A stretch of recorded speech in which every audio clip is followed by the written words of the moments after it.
Copper toxicity is when levels of copper get too high in the body, mainly affects sheep, but it's something we often get through the post-mortem room, and it's a good one for farmers to be aware of, so they can try and prevent their animals from getting it. So before we go on to talk about copper toxicity, I'm just going to mention that copper is important in the body. It's an essential part of lots of enzymes, and without it you do end up with clinical signs, so you'll end up with ill thrift, and if anyone's had lambs with swayback, that's due to copper deficiency. So copper is important. We can't strip all the copper out of the diet, but copper toxicity is when there's too much copper in the diet and you end up with issues. Copper toxicity mainly affects sheep, and within sheep there are specific breeds that are more susceptible. So Beltexes and Texels would be the two that spring to mind, that they just have a lower tolerance for copper. That's not to say that other breeds are not affected, so if you have sheep on your farm you should definitely be aware that copper toxicity could be an issue. Hill breeds tend to need a higher rate of copper, so some people will supplement hill breeds like blackies with copper pre-lambing so that you don't end up with swayback in your lambs. But there are breeds, like I say, such as Texels and Beltexes, that definitely have a lower tolerance for copper. So copper toxicity can present as acute or chronic in nature. So acute copper toxicity would be the classic: sheep have escaped and got into some feed that contained a high level of copper. So cattle feeds will generally contain a higher level of copper than sheep feed, because cattle can tolerate a higher level of copper. So the classic scenario would be sheep escape, they get into some cattle feed, they eat it, and they end up with copper toxicity. The other one to watch out for is licks that are designed for cattle can often contain higher levels of copper, so sheep gaining access to cattle licks, you'll end up with acute copper toxicity. The other way it presents, which is often the way that we get through the post-mortem room, is chronic copper toxicity. So that is a gradual accumulation of copper in the body throughout a length of time, which eventually leads to the clinical signs that we see with copper toxicity. So the clinical signs that we see with copper toxicity can range from sudden death would be the classic one. What actually happens in the body is the copper is absorbed from the gut into the bloodstream. It travels about in the bloodstream and then is stored in the liver. And the liver is really good at mopping up copper until a certain point when it gets so full that it can't hold any more copper. And that's how the chronic form develops, that the liver fills up, can't hold any more. And then what happens is you have a outpouring of copper from the liver into the bloodstream, and it affects the red blood cells, so the red blood cells effectively burst. And that's when you get your clinical signs. So you'll get a very pale sheep, the mucous membranes and eyes will be very pale. You might see some blood in the urine, like bloody coloured urine. The sheep can be recumbent, so just lying down won't get up, or sudden death. But that's the process behind the clinical signs, and that's what you'll generally see.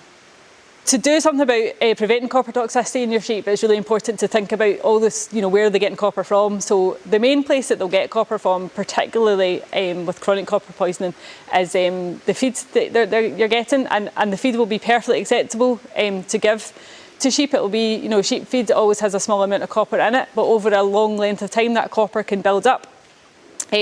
Different areas will have different copper levels in the grazing, so it'd be good to be aware of what your grazing's like.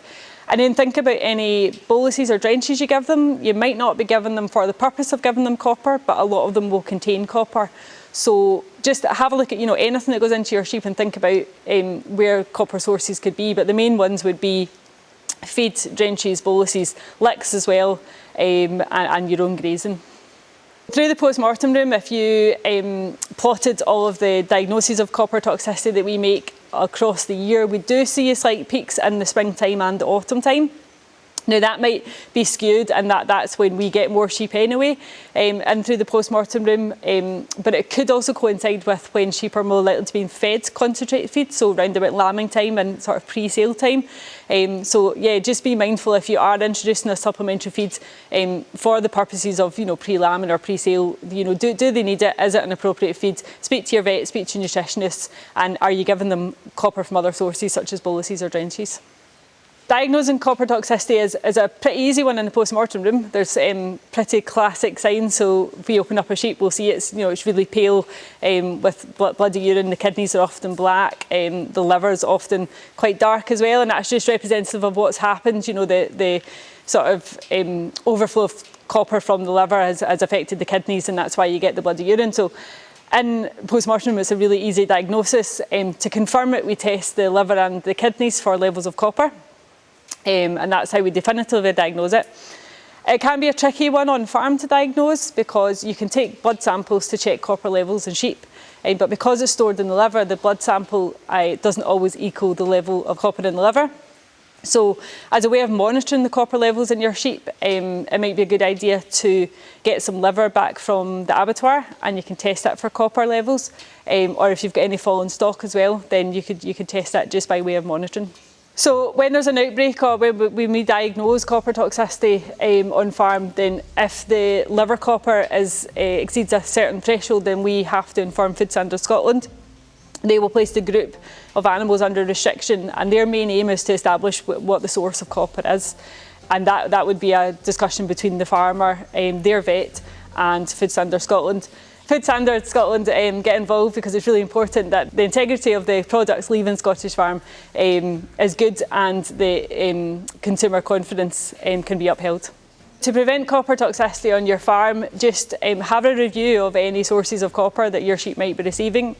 Like I said, if you want to, if you're worried about it, you could do some blood sampling. If levels are high, then great, you can cut back on copper somewhere. If they're not high, then that's not to say that it's not building up in the liver. So again, some liver sampling would be ideal as well in there if you could. But yeah, speak to your own vet. They'll always be happy to help you sort of monitor things before they come to a crisis point and you start losing animals.